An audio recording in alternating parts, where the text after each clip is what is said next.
See the American Grand Prix live on ITV2 tomorrow night at 6 and later tomorrow night at 10:45 here on LWT. Back to tonight and the qualifying session.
Formula One returns to the USA. After a 9-year absence, there is massive expectation for the first American Grand Prix at Indianapolis.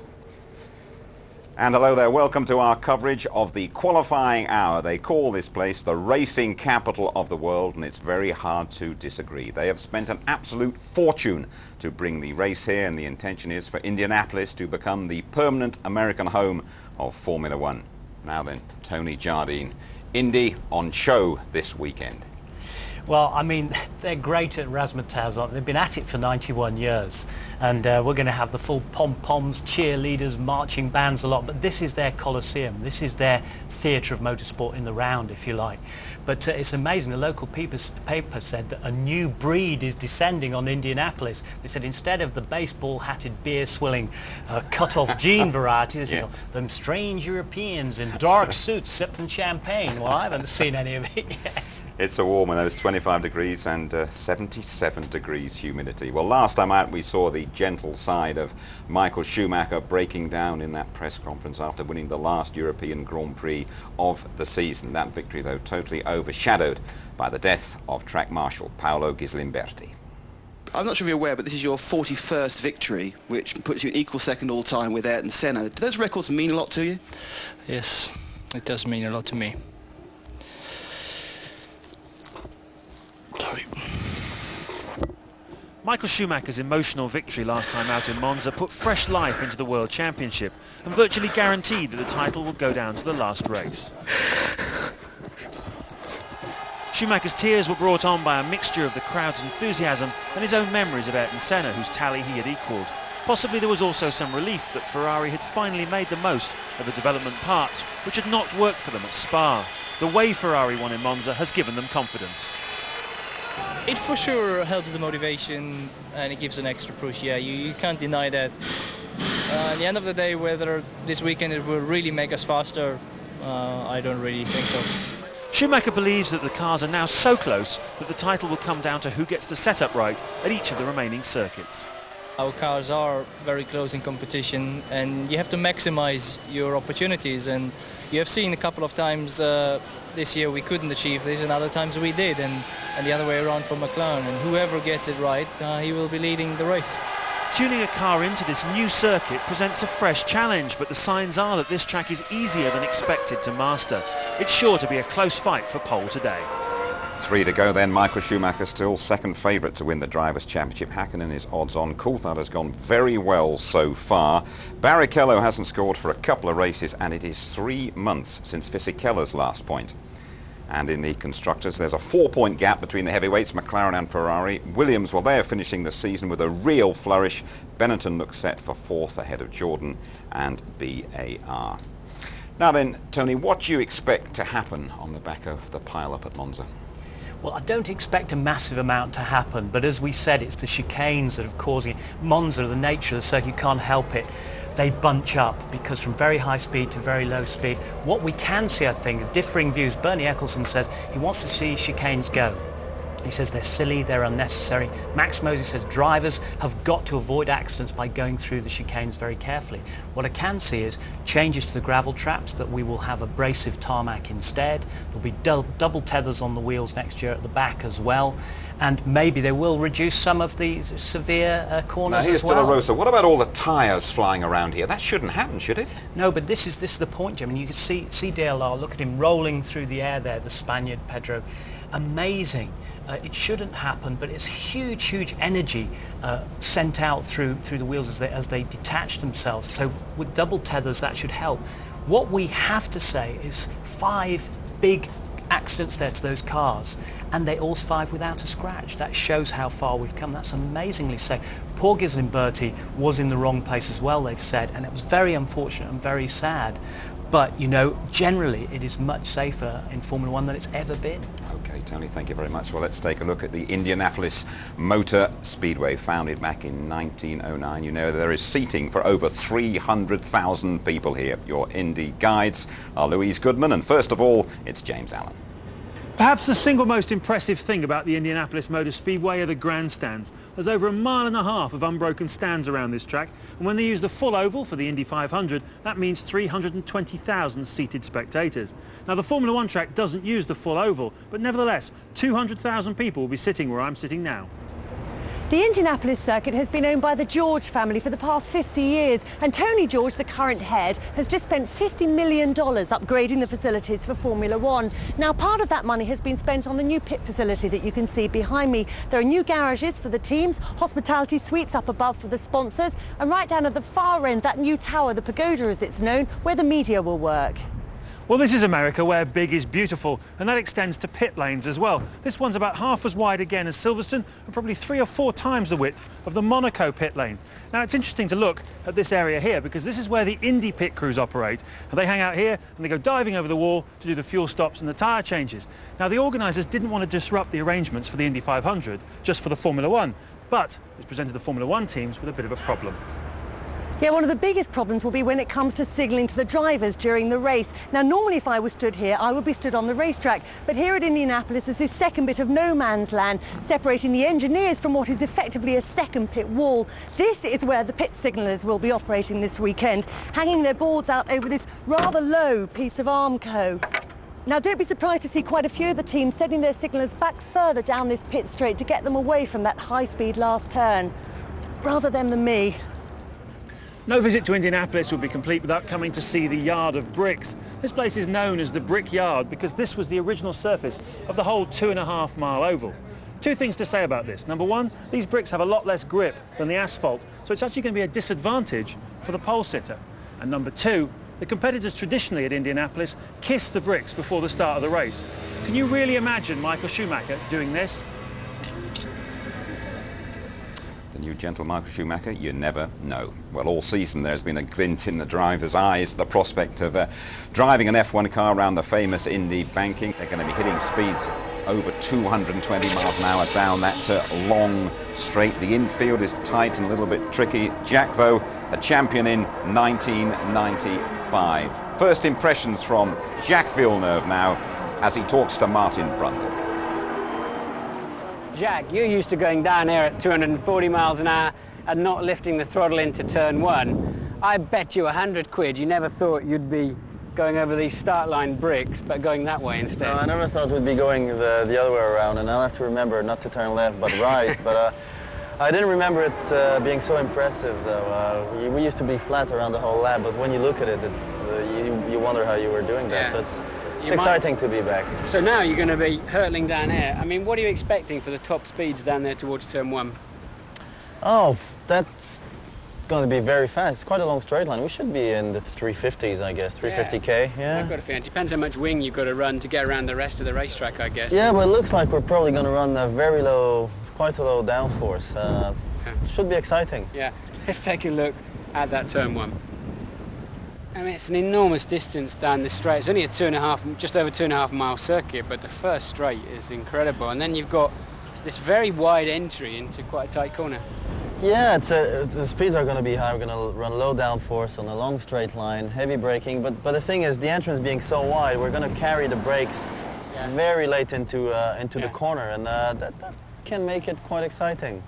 I can see drivers jumping this little curb here and taking a shortcut across there. Well, the thing is, you're probably going to take more risk than you would other places and just dive on the inside, hoping to still make it on the correct side of the curb. But there's a good chance that people will end up on the wrong side of the curb. Maybe we don't even need that curb, just have quick apex or something. I think you probably go into third and finish the corner into second gear, because it is actually quite tight, and the tarmac changes, it goes down then up again, so it's going to be a strange corner. Jack, we're into the infield then. It looks quite sweeping, quite nice actually. It seems like it's got a good rhythm. Just at the end of the straight you have a couple of, the slow bit, and then you accelerate into a long sweeper to hit the brakes while you're still turning into this infield corner that seems to be quite quick. So looks like it's going to be a very good track to drive on actually, and quite difficult. The other thing is, this track being full of sweepers, you drive more with a rhythm than with a visual points. It's more tracks where you have a long straight line, just brake, turn, accelerate again, that use visual points. But when it's a bunch of sweepers, it's more kind of a rhythm. You know that you've been accelerating for 2 seconds and you should be braking about now, and so you get in a rhythm like that. But I think it's a track where you can muscle the car around also, looking at it, because if you manage to do one of the corners well and keep the rhythm, you'll be quick in 3, 4, 5 corners, where if you make a mistake, you'll lose time in the next 3 corners. So I think that's a good trend. Here we are then, Jack, at turns 9 and 10. Looks a little bit tight and unnecessary to me. Well, it looks tight and unnecessary. It looks like it's been put there just so we would have a couple of tight corners, and there's no logic behind it. But the first one seems okay. It's the second one that's really, really, really tight, and I think every lap we're going to get there, we're going to think, oh, darn, I was having so much fun until this point. All right, let's look at this great banked last corner then. It's just a 9-degree banking, but it looks more than that, doesn't it? And it feels a lot more than that. When you're in the car, through the corner, you don't feel it, but when you're looking at it driving and you're getting into it, and it does look very, very impressive. The thing is, the higher you run, the more distance you use, but at the same time, what you notice in oval, if you run high, you don't pick speed up going into the apex, but you don't lose going out, because when you come out of the corner, you actually have to go uphill if you're very low in the corner, which eats a couple of kilometers. But if you stayed high, you didn't accelerate as much, but at least you accelerate better out of the corner. So I guess it just depends on the way the car is set up. So Villeneuve and the BAR, does it look good for you? I think so, yeah. We've been good with low downforce this year, and this looks like a track where we should shine, so I'm really going to work hard on it. Looks good so far as well. Villeneuve 5th yesterday and 8th today. Let's just take a check on what the drivers make of the Indy experience. They wanted to experience every second they could. Bit of a traffic jam to get out there early. David Coulthard was actually quickest on the first day. I reckon the overall impression is that banking isn't a real problem, but the infield is very tight. Technically, to find the right balance to the car and setup through that banking is a very, very complicated, very difficult. You know, if you don't have a right balance, you are slow through that. It's easy flat, so it's not really a challenge, but it makes you feel like a racing driver when you're going all fast to a bank corner like that, so it's fun. There's 2 very tight corners, and these ones have no reasons for being there. The first part of the track is very intricate. It's difficult to drive, so that's interesting. The oval corner is a bit easier to do than what I thought. I mean, it's easy flat. Maybe if it rains, then it becomes a bit more difficult. But I like it. I like it. I mean, the whole thing is such a great thing.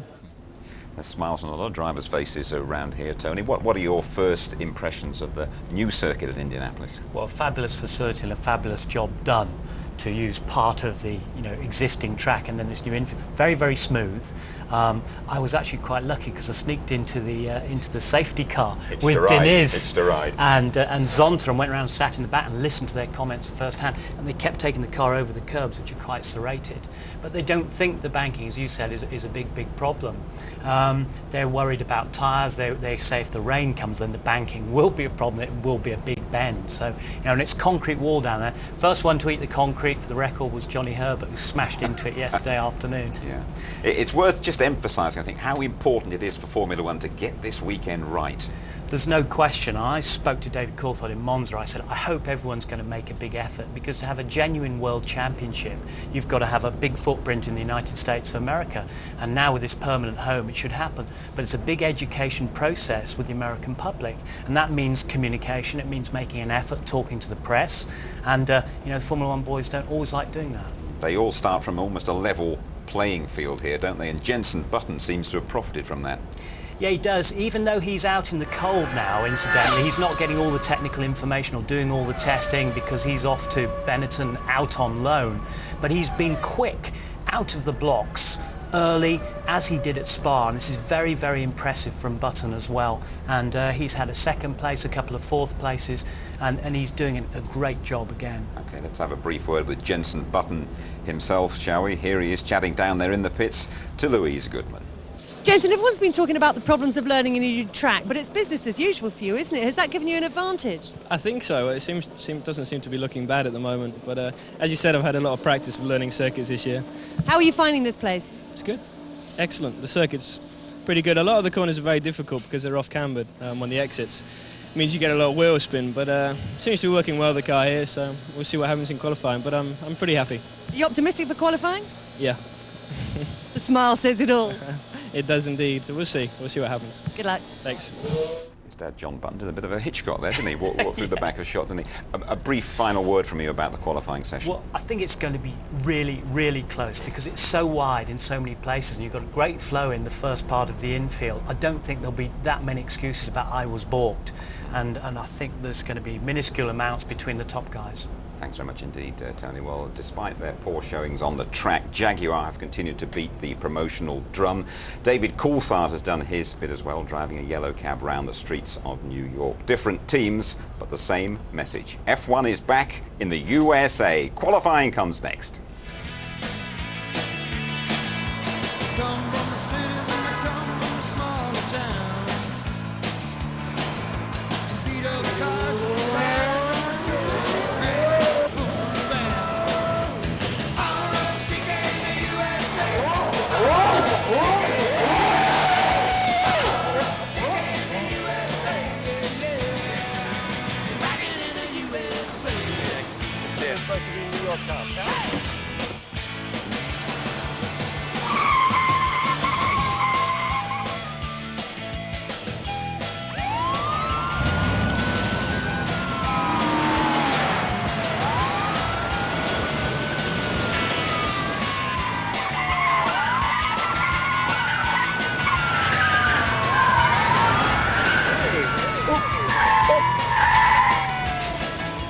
Can't drive like this. Come on out of the car. Come on out.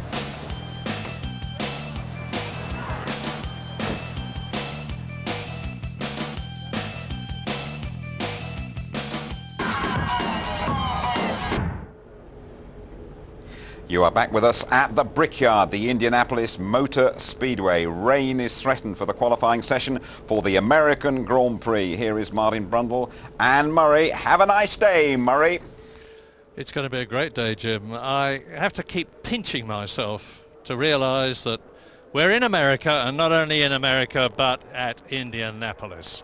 I came here in 1993 for the world-famous Indy 500 to see Nigel Mansell nearly, but not quite, win it. It's very, very different today. And how different from the last American Grand Prix, which was held as a street race at Phoenix in 1991.